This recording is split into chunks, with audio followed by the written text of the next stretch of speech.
Good evening all. Welcome to crystal. നമ്മുടെ HSA പ്രിപ്പറേഷന്റെ ഭാഗമായിട്ട് ജനറൽ പേപ്പറിൽ നിന്നുള്ള പോളിറ്റിയുടെ ലാസ്റ്റ് സെഷൻ ആണ് നമ്മൾ ഇന്ന് ഡിസ്കസ് ചെയ്യുന്നത്. We already had 5 sessions from this polity and constitution part itself. എന്തായാലും നിങ്ങൾക്ക് പരീക്ഷയ്ക്ക് ചോദ്യങ്ങൾ ചോദിക്കുന്ന ഏരിയ ആണ് ഈ ഒരു ഭാഗം. സോ അവിടെ നിന്നുള്ള ലാസ്റ്റ് പോർഷൻ ആണ് ഇന്ന് ഇപ്പോൾ നമ്മൾ ഡിസ്കസ് ചെയ്യാൻ വേണ്ടി പോകുന്നത്. So I am sharing one particular note for you. അപ്പൊ അതില് നമ്മൾ ഇന്ന് ഡിസ്കസ് ചെയ്യുന്ന പ്രധാനപ്പെട്ട ടോപ്പിക്കുകൾ എന്ന് പറഞ്ഞു കഴിഞ്ഞാൽ ഒന്ന് കോൺസ്റ്റിറ്റ്യൂഷണൽ അമെന്റ്മെന്റിനെ കുറിച്ചാണ്, ദെൻ എമർജൻസീസിനെ കുറിച്ചാണ്, ദെൻ ഡിഫറെന്റ് കമ്മീഷൻസിനെ കുറിച്ചാണ്. ബാക്കിയുള്ള കാര്യങ്ങളൊക്കെ നമ്മൾ ഡീറ്റെയിൽഡ് ഡിസ്കസ് ചെയ്ത് വെച്ചിട്ടുണ്ടായിരുന്നു.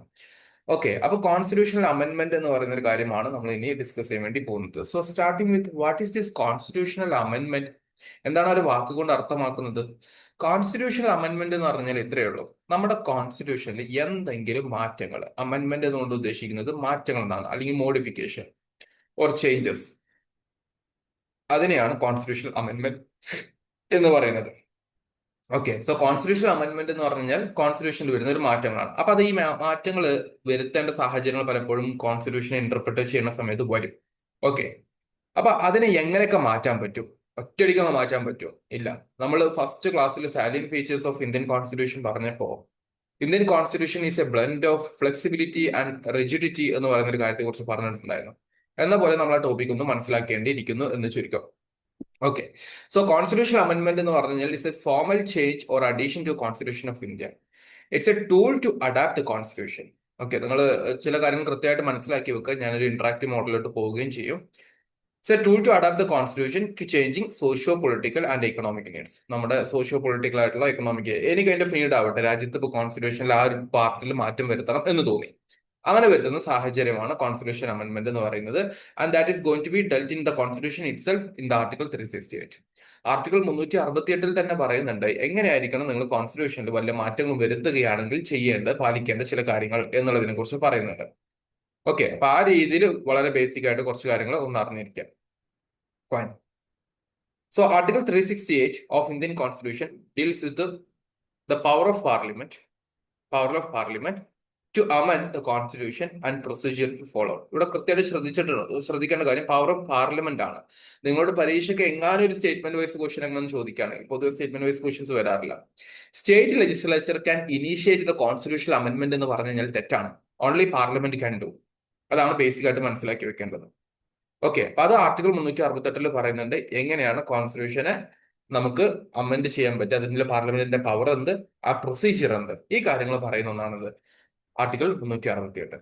അതില് നമുക്ക് ജനറലി നോക്കുകയാണെങ്കിൽ 3 തരത്തിലുള്ള അമെന്റ്മെന്റുകളാണ് പോസിബിൾ ആവുക. ഒന്ന് ബൈ സിമ്പിൾ മെജോറിറ്റി, പാർലമെന്റിലെ അംഗങ്ങളുടെ സിമ്പിൾ മെജോറിറ്റി അനുസരിച്ചിട്ട്. ഇത് ആർട്ടിക്കിൾ 368 കീഴിൽ വരുന്നല്ല. ആർട്ടിക്കിൾ 368 കീഴിൽ വരുന്നത് ഇത് രണ്ടുമാണ്. ഓക്കെ, അപ്പൊ ജനറലി നമുക്ക് ഉള്ളത് എങ്ങനെയാണ് സിമ്പിൾ ആയിട്ട് മാറ്റാൻ പറ്റും. For example in certain things like names of the state. ഇപ്പൊ കേരളം എന്ന് പറയുന്ന ഒരു സംസ്ഥാനമുണ്ട്. കേരള ആണോ കേരളം ആണോ? അപ്പൊ കേരളം ആണ് എന്നുള്ളത് നമ്മൾ പറഞ്ഞു. അപ്പൊ ആ പേര് മാറ്റുന്നുണ്ടെങ്കിൽ പാർലമെന്റിൽ വലിയ അടിപിടി ഉണ്ടാക്കേണ്ട ആവശ്യമൊന്നുമില്ല. ദേ കൻ സിംപ്ലി ചേഞ്ച് ഇറ്റ്. ഒരു മെജോറിറ്റി ഉണ്ടെങ്കിൽ യൂണിയൻ ടെറിട്ടറി, അതുപോലെ formation of new state, creation of new state. അപ്പൊ പുതിയ സംസ്ഥാനം ഉണ്ടാക്കണം എന്നുള്ള പ്ലാൻ ഒക്കെ ഉണ്ടെന്നുണ്ടെങ്കിൽ വാട്ട് വി കൻ സി, പാർലമെന്റിന്റെ അകത്ത് മാത്രമാണ് അതിന്റെ ഡിസ്കഷൻ നടക്കുക. അതിലെന്തില്ല, സ്റ്റേറ്റുകളുടെ പാർട്ടിസിപ്പേഷൻ ഇല്ല. അവർക്ക് തീരുമാനിച്ചിട്ട് മാറ്റാൻ, കാരണം India is A union, India ഒരു ഏകോപിത രാജ്യമാണ് എന്നുള്ള രീതിയിലാണ്. ഓക്കെ, അപ്പൊ അങ്ങനെ ചില കാര്യങ്ങൾ എടുക്കാൻ വേണ്ടി പറ്റും. അതാണ് simple majority. Now special majority of the parliament and special majority plus half of the സ്റ്റേറ്റിന്റെ റാറ്റിഫിക്കേഷൻ എന്ന് പറയുന്നതാണ് ആർട്ടിക്കിൾ 368 കീഴിൽ വരുന്നത്. ബൈ സ്പെഷ്യൽ മെജോറിറ്റി എന്ന് പറയുമ്പോൾ 2/3 മെമ്പേഴ്സ് പ്രസന്റ് ആൻഡ് വോട്ടിംഗ്. നമുക്ക് 500 മെമ്പേഴ്സ് ഉണ്ടെന്നുണ്ടെങ്കിൽ അതിന്റെ 3 ഡിവൈഡ് ചെയ്യാം. അതിൽ 2/3 ആൾക്കാർ പ്രസന്റ് ചെയ്യണം, വോട്ട് ചെയ്യണം, plus majority of the total membership of each house. 2 ഹൗസിന്റെയും ടോട്ടൽ മെജോറിറ്റി മെമ്പർഷിപ്പ് വരികയും വേണം. അങ്ങനെ കുറച്ച് ബുദ്ധിമുട്ടുള്ള കാര്യങ്ങളാണെന്ന് രണ്ടാമത്തെ കാര്യത്തിൽ വരുന്നത്. That is 42nd constitution amendment act 1976 അങ്ങനെയാണ് പാസ്സാക്കിയത്. And 44th constitution amendment act 1978 സമയത്താണ് വരുന്നത്. അതിലൊന്നില്ല, സ്റ്റേറ്റുകൾ വരുന്നില്ല. പക്ഷെ അത് കുറച്ച് ബുദ്ധിമുട്ടാണ് എന്നുള്ളത് ഒന്ന് മനസ്സിലാക്കി വെക്കുക. Then by special majority plus സ്റ്റേറ്റുകൾ കൂടെ ഇൻവോൾവ് ചെയ്യുന്ന ഒന്നുണ്ട്. ഓക്കെ, അതിൽ നേരത്തെ പറഞ്ഞ പോലെ തന്നെ പാർലമെന്റിന്റെ ടോട്ടൽ മെമ്പർഷിപ്പിന്റെ 2/3 of members present and voting ആയിരിക്കണം. And ratification at least 50% of the state legislature. നമുക്ക് 28 14 അത് പാസ്സാക്കിയിരിക്കണം. 1951 ഫസ്റ്റ് കോൺസ്റ്റിറ്റ്യൂഷണൽ അമെന്റ്മെന്റ് ആക്ട്, 101ാമത് constitution amendment act regarding GST, ഇതൊക്കെ അങ്ങനെ ആ ഒരു അടിസ്ഥാനത്തിൽ വന്നിട്ടുള്ള ഒന്നാണ്. ഓക്കെ, അപ്പൊ ആ രീതിയിൽ ബേസിക് ആയിട്ടുള്ള ഡിഫറെന്റ് ടൈപ്പുകളും പ്രൊസീജിയറും ഒന്ന് അറിഞ്ഞിരിക്കുക. ഇനി ഇവിടെ കുറച്ച് പ്രധാനപ്പെട്ട ഫീച്ചേഴ്സ് ആണ് പറയുന്നത്. ഇതാണ് പരീക്ഷയ്ക്ക് പ്രത്യേകം ശ്രദ്ധിക്കേണ്ട കാര്യം. ഒന്ന്, പാർലമെന്റ് മാത്രമേ ഇത് തുടങ്ങാൻ പറ്റുള്ളൂ, സ്റ്റേറ്റുകൾക്ക് എന്ത് ചെയ്യാൻ പറ്റില്ല, അമെന്റ്മെന്റ് പ്രൊസീഡ് സ്റ്റാർട്ട് ചെയ്യാൻ വേണ്ടി പറ്റില്ല. And there is no provision for referendum, just legislative രീതിയിൽ മാത്രമേ അത് ചെയ്യാൻ പറ്റുള്ളൂ. ആൻഡ് പ്രസിഡന്റ് ഇങ്ങനത്തെ ഒരു സിറ്റുവേഷൻ എന്ത് ചെയ്യണം, അസെന്റ് നിർബന്ധമായിട്ട് കൊടുക്കണം, നോ വീറ്റോ പവർ. അതായത് നമുക്കറിയാം, കഴിഞ്ഞ ക്ലാസ്സിൽ നമ്മൾ ഡിസ്കസ് ചെയ്തിട്ടുണ്ടായിരുന്നത് ലോകസഭ രാജ്യസഭ ബില്ല് പാസ്സായിട്ട് പ്രസിഡന്റിന്റെ അടുത്തായിട്ട് പ്രസിഡന്റ് ഒപ്പിട്ട് കഴിഞ്ഞാൽ മാത്രമാണ് അത് ആക്ട് ആവുള്ളൂ. അപ്പൊ അങ്ങനത്തെ സാഹചര്യത്തിൽ കോൺസ്റ്റിറ്റ്യൂഷണൽ അമെന്റ്മെന്റ് ബില്ലാണ് വരുന്നതെന്ന് വിചാരിക്കാം. കോൺസ്റ്റിറ്റ്യൂഷണൽ അമെന്റ്മെന്റ് ബില്ലാണ് വരുന്നതെന്ന് വിചാരിക്കാം. ഇത് പ്രസിഡന്റിന്റെ അടുത്തെത്തി. പ്രസിഡന്റ് നിർബന്ധമായിട്ട് അത് സൈൻ ചെയ്തിരിക്കണം. സാധാരണ പ്രസിഡന്റിന് എന്ത് വീറ്റോ പവർ ഉണ്ട്, തിരിച്ചയക്കാനുള്ള പവർ ഉണ്ട്. ഇങ്ങനത്തെ കാര്യങ്ങളൊന്നും ഇവിടെ പറ്റത്തില്ല. പ്രസിഡന്റ് എന്ത് ചെയ്യണം, മസ്റ്റ് ഗിവ് ഹിസ് അസെന്റ് എന്നുള്ളതാണ്. ഓക്കെ, അപ്പൊ അതെന്ത് ചെയ്യും, ആക്ട് ആയിട്ട് മാറും. ആൻഡ് ഫ്ലെക്സിബിൾ ആൻഡ് റിജിഡ്, അത് ഞാൻ തുടക്കത്തിൽ പറഞ്ഞ പോലെ തന്നെ നമ്മുടെ കോൺസ്റ്റിറ്റ്യൂഷൻ എന്ന് പറയുന്നത് having the blend of both flexibility and rigidity. Okay, article 13 നമ്മുടെ ജുഡീഷ്യൽ റിവ്യൂ എന്ന് പറയുന്ന ഒരു കോൺസെപ്റ്റുമായി ബന്ധപ്പെട്ടുള്ള ആർട്ടിക്കിളാണ് ആർട്ടിക്കിൾ 13. കോടതിക്ക് തീരുമാനിക്കാം നിയമത്തില് അഡ്മിനിസ്ട്രേറ്റീവ് തലത്തിൽ എന്തെങ്കിലും പോരായ്മ ഉണ്ടെങ്കിൽ കോടതിക്ക് അത് തിരുത്താനുള്ള ഒരു ഓപ്ഷനാണ് judicial review, to check the constitutionality of that particular thing. അതിന് കോൺസ്റ്റിറ്റ്യൂഷണൽ വാലിഡിറ്റി നോക്കുന്നതാണ് ജുഡീഷ്യൽ റിവ്യൂ. അപ്പൊ ജുഡീഷ്യൽ റിവ്യൂവിന്റെ കീഴിൽ വരുന്ന ഒന്നല്ല അമെന്റ്മെന്റുകൾ. Okay, so hence they cannot be struck down easily unless they violate the basic structure of constitution. Basic structure of constitution എന്ന് പറയുന്ന ഒരു പ്രധാനപ്പെട്ട കാര്യമുണ്ട്. എസ്പെഷ്യലി 1973 കേശവാനന്ദ ഭാരതി കേസിന് ശേഷം കോടതി പറഞ്ഞു, സുപ്രീം കോടതി പറഞ്ഞു, നിങ്ങൾ കോൺസ്റ്റിറ്റ്യൂഷനിൽ വല്ല മാറ്റങ്ങൾ വരുത്താൻ നിങ്ങൾക്ക് മാറ്റാം, but that should not affect the basic structure of the constitution. നിങ്ങൾ കോൺസ്റ്റിറ്റ്യൂഷൻ മാറ്റിക്കോ, പക്ഷേ ഫണ്ടമെന്റൽ റൈറ്റ്സ് ഇല്ലാതെ കോൺസ്റ്റിറ്റ്യൂഷൻ നടക്കും ഇല്ല. അപ്പൊ ഫണ്ടമെന്റൽ റൈറ്റ്സ് പോലുള്ള കാര്യങ്ങൾ മാറ്റാൻ പറ്റില്ല. ഫണ്ടമെന്റൽ റൈറ്റ്സിന്റെ അകത്തുള്ള ചില കാര്യങ്ങൾ ചില മോഡിഫിക്കേഷൻ വരുത്താൻ പറ്റും. ഓക്കെ, അങ്ങനത്തെ കുറച്ച് കാര്യങ്ങൾ പറയുന്നതാണ്. ഫോർ എക്സാമ്പിൾ, സെക്യുലറിസം എന്ന് പറയുന്നത് ഒരു ബേസിക് സ്ട്രക്ചർ ആണ്. അപ്പൊ സെക്യുലറിസത്തിന് എഫക്ട് ചെയ്യുന്ന രൂപത്തിലുള്ള കാര്യങ്ങൾ കോൺസ്റ്റിറ്റ്യൂഷനിൽ നമുക്ക് കൊണ്ടുവരാൻ പറ്റില്ല. അപ്പൊ ആ ബേസിക് സ്ട്രക്ചറിനെ എഫക്ട് ചെയ്യാത്ത കാര്യങ്ങൾ നിങ്ങൾക്ക് എന്ത് ചെയ്യാം, കോൺസ്റ്റിറ്റ്യൂഷണൽ അമെന്റ്മെന്റ് കൊണ്ടുവരാം. അത് ജുഡീഷ്യൽ റിവ്യൂക്ക് അപ്പൊ ബാധകമാവില്ല. അത് നിങ്ങൾ ബേസിക് സ്ട്രക്ചറിനെ എതിർക്കുകയാണെങ്കിൽ അത് ജുഡീഷ്യൽ റിവ്യൂവിന്റെ കീഴിൽ വരും എന്നുള്ളതാണ് ഇവിടെ പറഞ്ഞിരിക്കുന്നത്. സോ ഇതാണ് basic understanding regarding constitutional amendment in India. Okay, അപ്പൊ ആ രീതിയിൽ ഈ ടോപ്പിക് ഒന്ന് മനസ്സിലാക്കി വെക്കുക. ബേസിക് ആയിട്ടുള്ള കുറച്ച് കാര്യങ്ങളാണ് പറഞ്ഞത്. Is that clear to you? ഇത് നിങ്ങൾക്ക് ക്ലിയർ ആണോ? Just comment guys.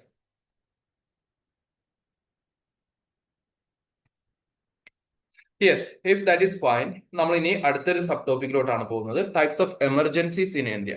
V have different constitutional provisions. ഇന്ത്യയിൽ 3 ടൈപ്പ് ഓഫ് എമർജൻസീസ് ആണുള്ളത്. ഞാനിവിടെ വളരെ സിമ്പിൾ ആയിട്ട് പറഞ്ഞുതരാം. 352 ആർട്ടിക്കിൾ, 356, 360, 4 ഗ്യാപ്പിലാണ് വരുന്നത്. 352 വരുന്നത് നാഷണൽ എമർജൻസീസ് ആണ്. 356 സ്റ്റേറ്റ് എമർജൻസീസ് ആണ്. 360 വരുന്നത് ഫൈനാൻഷ്യൽ എമർജൻസി ആണ്. അപ്പൊ ഈ രീതിയിൽ ടോപ്പിക് ഒന്ന് ബേസിക് ആയിട്ട് ഒന്ന് മനസ്സിലാക്കി വെക്കുക. ഇനി അതിന്റെ ഓരോ കാര്യങ്ങളാണ് പറയുന്നത്.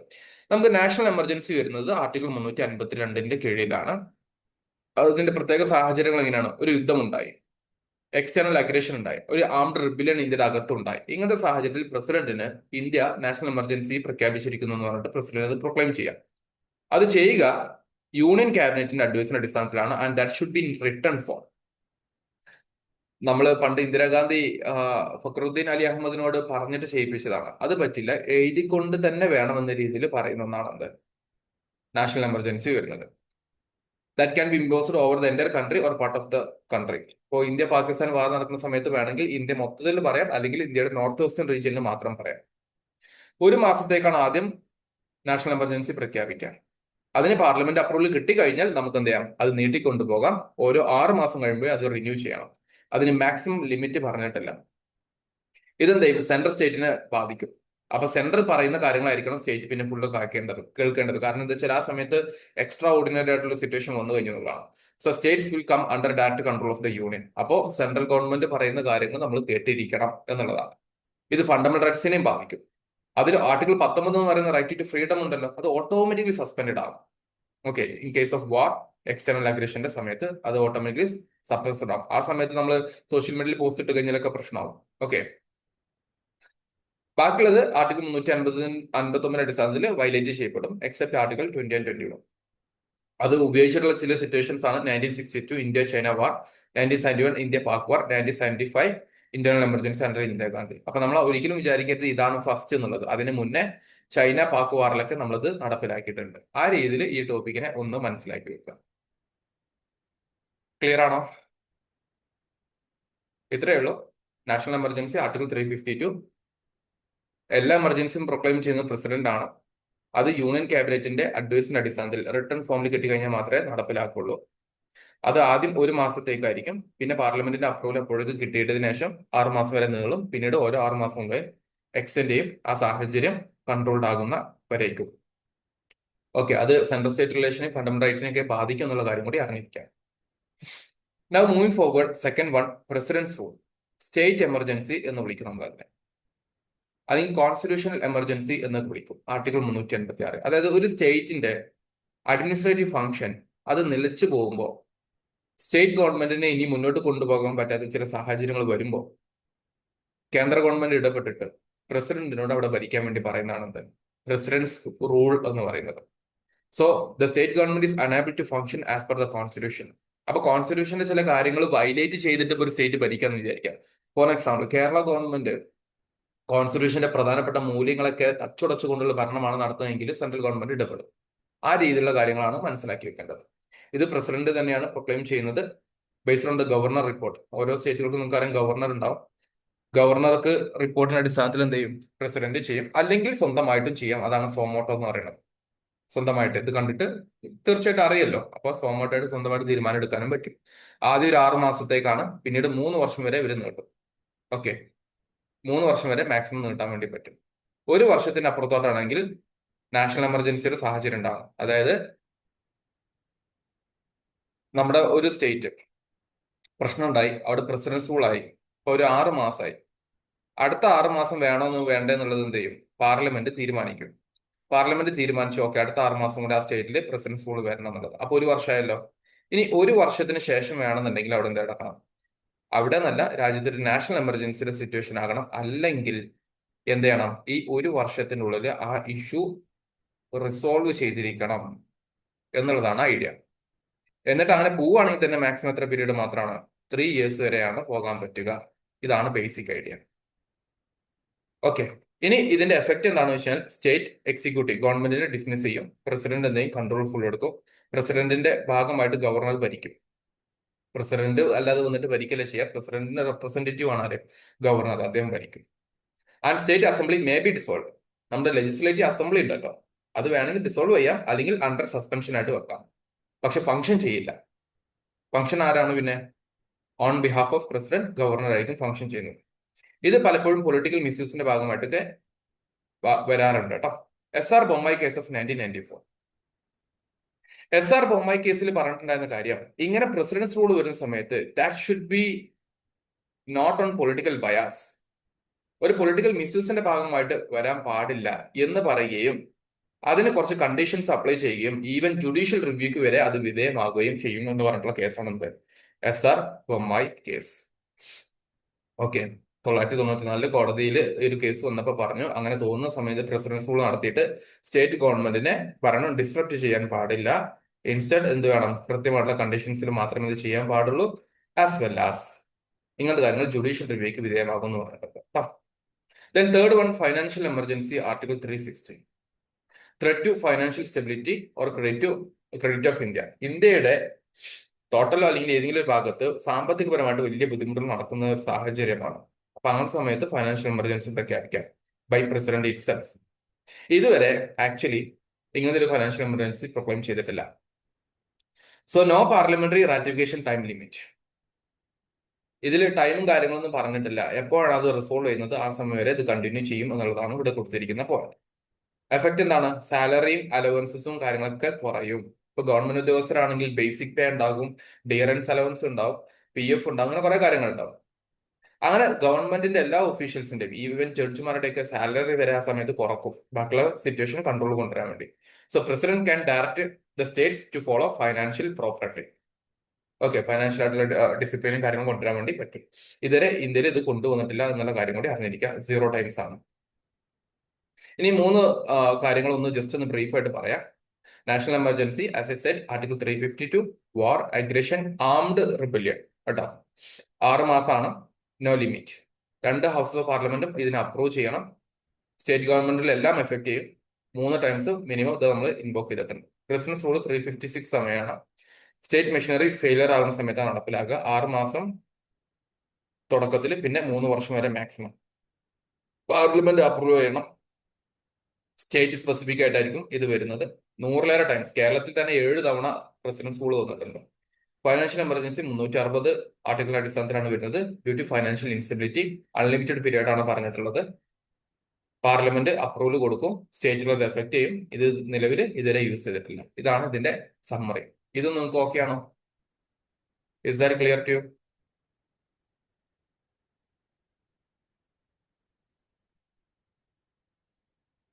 രണ്ട് ടോപ്പിക് നമ്മൾ പഠിച്ചു കഴിഞ്ഞു, constitutional amendment as well as different types of emergency. ഇനി ലാസ്റ്റ് ടോപ്പിക് ആയിട്ട് നമ്മൾ പഠിക്കുന്നത് കോൺസ്റ്റിറ്റ്യൂഷന്റെ ഭാഗമായിട്ട് ഇന്ത്യൻ പോളിറ്റിയിൽ ഉണ്ടായിരുന്ന ഡിഫറെന്റ് പ്രധാനപ്പെട്ട കമ്മീഷൻസിനെ കുറിച്ചാണ്. ഒന്ന് സർക്കാരിയ കമ്മീഷൻ. സർക്കാരിയ കമ്മീഷൻ അത് ഒരു അഡ്വൈസറി കമ്മീഷൻ ആയിരുന്നു. ചില കാര്യങ്ങൾ സജസ്റ്റ് ചെയ്യാൻ വേണ്ടിയാണ് കമ്മീഷൻസ് പലപ്പോഴും അപ്പോയിന്റ് ചെയ്യുക. Especially regarding the central state relationship. 1983 അത് ഉണ്ടാക്കുന്നത്. സെൻട്രൽ സ്റ്റേറ്റ് നമ്മൾ റിലേഷൻഷിപ്പിനെ കുറിച്ച് പറയുന്നു ബൈ ജസ്റ്റിസ് സർക്കാരിയ. ഓക്കെ, അപ്പോൾ ആ തീം മാത്രം അറിഞ്ഞതാണ് സെൻട്രൽ സ്റ്റേറ്റ് റിലേഷൻഷിപ്പ് ആണെന്നുള്ളത്. പൂഞ്ചി കമ്മീഷൻ മറ്റൊരു കമ്മീഷനാണ്. That's also related to central state relationship. അതിനു വേണ്ടി വന്നിട്ടുള്ള കമ്മീഷനാണ് ഇത്. ഓക്കെ, ആദ്യം സർക്കാരി കമ്മീഷൻ, പിന്നെ പൂഞ്ചി കമ്മീഷൻ.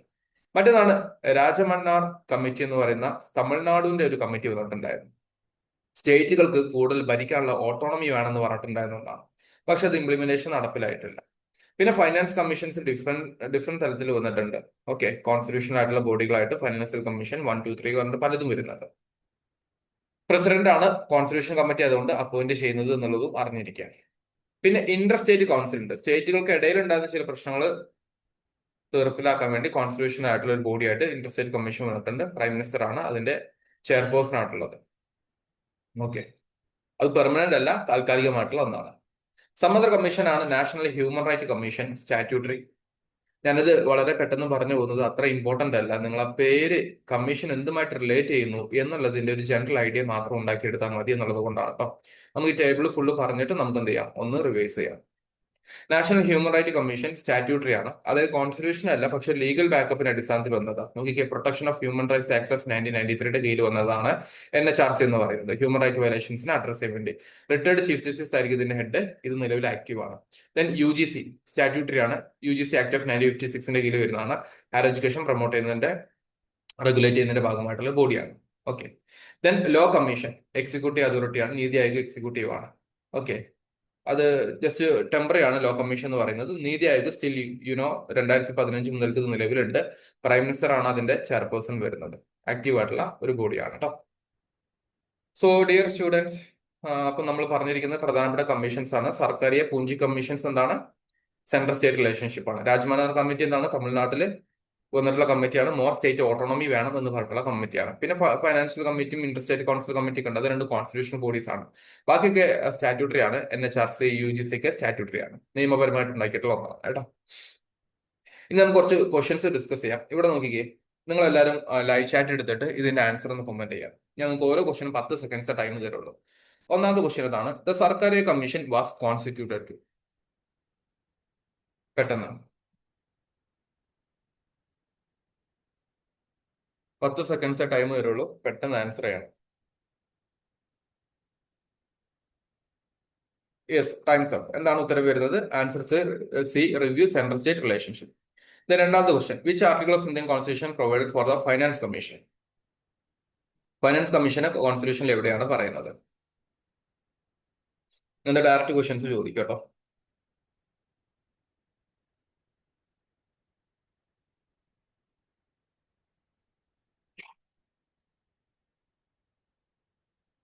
എന്താണ് ആൻസർ?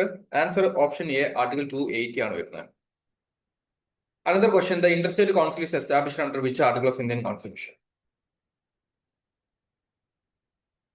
ഇന്റർ സ്റ്റേറ്റ് കൗൺസിൽ നമ്മൾ പറഞ്ഞു is a constitutional temporary body.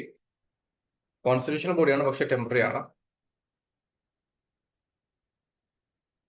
Article 263 ആണ് വരുന്നത് കേട്ടോ, ബി. അടുത്തിന്റെ ആൻസർ നിങ്ങൾ എഴുതിക്കുക. Which of the following is not a constitutional body? Finance commission, election commission, NITI Aayog, interstate council. Simple അല്ലേ? എന്താണ് നീതി ആയോഗ്? നീതി ആയോഗ് എന്താണ്? കോൺസ്റ്റിറ്റ്യൂഷണൽ ബോഡി അല്ല, it's a statutory organisation. Not statutory, it's an executive organisation. Government form ചെയ്തിട്ടുള്ള ഒരു organisation ആണ്, ഒരു ബോഡിയാണ്. നിയമത്തിന്റെ കീഴിൽ വരുന്ന ഒന്നല്ല. അഞ്ചാമത്തത്, who added the Punchhi commission on central state relations? Simple question ഇവിടെ ഉണ്ട്. Directly justice M M Punchhi എന്നുള്ളത് 2010 സമയത്താണ് വരുന്നത് അറിഞ്ഞിരിക്കുക. രാജ്മനാർ കമ്മിറ്റി ഇതുമായി ബന്ധപ്പെട്ടുള്ളതാണ്. സ്റ്റേറ്റുകൾക്ക് ഓവർ പവർ വേണം, തമിഴ്നാട് ആണെന്ന് നിങ്ങൾക്ക് അറിയാം. അടുത്ത ക്വസ്റ്റ്യൻ ആൻസർ ചെയ്തേ. Which of the following commission is statutory in nature? Election commission, finance commission, interstate council. ഇത് മൂന്നും എന്താണ്? കോൺസ്റ്റിറ്റ്യൂഷൻ ആണ്. അപ്പൊ NHRC എന്താണ്? 1993 പ്രൊട്ടക്ഷൻ ഓഫ് ഹ്യൂമൻ റൈറ്റുമായി ബന്ധപ്പെട്ടിട്ട് ലീഗലി ഫോം ചെയ്തിട്ടുള്ള ഒന്നാണ് NHRC. നീതി ആയോഗ് ഏത് വർഷമാണ് എസ്റ്റാബ്ലിഷ് ചെയ്തത്? ജാനുവരി 2015 ആണ് കേട്ടോ. Then UGC was established under which act? Simple question ആണ്, അവിടെ തന്നെ കൊടുത്തിട്ടുണ്ട്. UGC act of 1956. ഇത് നമുക്ക് റിവൈസ് ചെയ്യാനുള്ള ക്വസ്റ്റൻസ് ആയതുകൊണ്ടാണ് വളരെ ബേസിക് ആയിട്ടുള്ള ക്വസ്റ്റൻസ് ആഡ് ചെയ്തിരിക്കുന്നത്. Who appoints the chairman of the finance commission? Finance commission chairman appoint ചെയ്താണ് prime minister, chief justice, president, speaker. ഇതൊന്ന് ആൻസർ പെട്ടെന്ന്.